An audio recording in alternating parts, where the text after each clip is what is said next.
काल झालेल्या पावसामुळे आज सकाळी आम्ही सगळं प्रशासकीय व्यवस्था आपल्या विभागाचे प्रांताधिकारी, तहसीलदार, कृषीचे अधिकारी आणि मंडळापासून ते सगळ्या अधिकाऱ्यांना घेऊन ग्रामस्थांनी जिथे जिथे जे जे सांगितलं ते आता ज्या ज्या ठिकाणी नुकसान झालं आहे ते पंचनामे आम्ही करतो आहोत.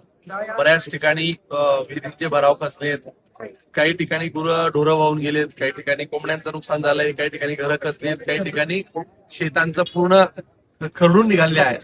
एवढ्या मोठ्या प्रमाणात हे नुकसान झालं आहे. मी या आपल्याला सगळ्यांच्या आपल्या माध्यमातून सांगेल की शेतकऱ्यांनो तुम्ही खचू नका. मान्य आहे की आता आलेला हा जो आपल्यावर जे संकट आहे या संकटाशी तर आपल्याला पुढे जायचंच आहे. परंतु सरकारचा लोकप्रतिनिधी या नात्याने प्रशासन आणि सरकार हे शेतकऱ्यांसोबत आहे.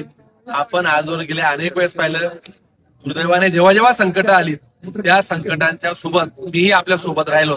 आता तात्पुरत्या स्वरूपात आजच्या आज 200 परिवाराला जेवणाचं किट आम्ही आज वितरित करत आहोत. ज्या ज्या परिवारांना अगदी घरात आता भांडी राहिलेली नाही, काहीच राहिलेलं नाही, त्यांना त्या लोकांना आज 200 किट आम्ही वितरित करण्याचा निर्णय घेतलेला आहे. आज हे किट सायंकाळपर्यंत आम्ही पाठवू आणि माझी आपल्याला विनंती असेल की आज उद्या अजून जर थोडा पाऊस पडला तर आपण सगळ्यांनी सेफ राहायचं आहे, सगळ्यांनी सुरक्षित ठिकाणी स्थळी राहावं एवढी आपल्याला विनंती.